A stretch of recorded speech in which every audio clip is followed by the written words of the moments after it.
apartment all the time, okay? This is just a drop in the bucket, mister. You know, it doesn't matter. The important thing is that you're here.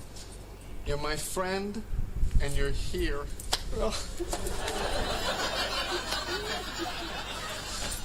Huh. Okay, just a little scared. What's going on, Ross? The most amazing thing happened tonight. I thought my number was up. I had an actual near-death experience. What? What happened? For those who don't know, this is a short clip from the 5th season of Friends titled The One with a Ride-Along. In this episode, Ross, Chandler, and Joey go on a ride-along with Phoebe's cop boyfriend Gary, but during the trip, a car backfires nearby where no one was harmed but does leave all of them scared. After this incident, Ross in particular has a sudden change of heart towards life, now having a newfound respect for it. Now, Ross may seem silly and dramatic to the casual viewer, but all jokes aside, what I find interesting with this particular scene is how relatable it is given our current circumstances. For over a year now, we have been battling through this pandemic, and while at present, things are relatively better compared to last year as the rollout of vaccines have begun, we are still not in the pre-COVID state we long for at large. If you're like me who hasn't gotten the vaccine yet, then the feeling of fear and anxiety must be familiar, especially during times when you happen to come in contact with the outside. It's pretty weird saying outside in such a way, but really the past months have redefined this term for many by emphasizing its aspect of danger. Sure enough, I don't get the free pass in life when I do get the vaccine, but the idea of having some kind of additional armor against the virus is comforting to me. Until then though, especially during the early stages of the pandemic, it feels as if we've been facing the prospect of death every day, so much so that we're urged to reflect about it. We know death is a natural occurrence in our life, though the topic remains marginalized in a lot of cultures. Marginalized in a sense that it is not an easy thing to openly talk about or treat as a normal subject matter.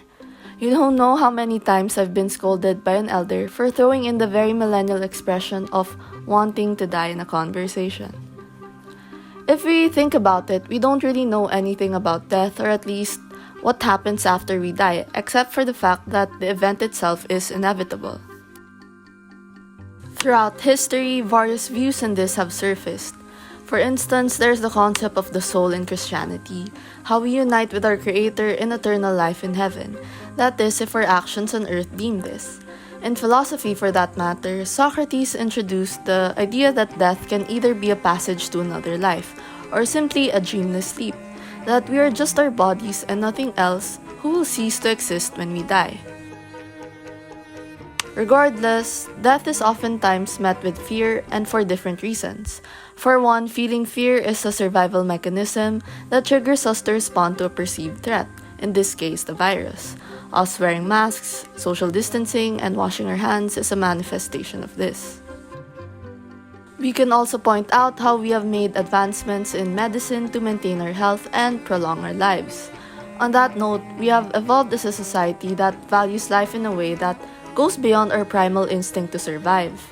With that, I think our sentiments over dying are largely concerned about what we have done alive rather than being gone. As we are collectively placed under the presence of so many deaths and forced to see the possibility of adding to this number, we are strongly led to think about our demise. We could ask ourselves, if I die tomorrow, will I be content with the life I've lived? Do I have any regrets, relationships to fix? Have I done everything that I wanted to? Have I made any contributions to the world? Made it any better? So with these questions in mind, we can further reflect on how we can live better, knowing that there is an end to our life.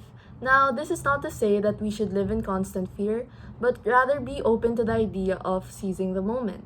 Maybe we could be like Ross in this respect and leave ourselves a voicemail so that we remember this. Oh, maybe that's Emily calling back to leave the exact same message. Hey Ross, it's you. I just want you to remember this feeling. You are lucky to be alive. So live every day to the fullest. Love yourself, okay? Okay. Oh, and also get stamps. Bye.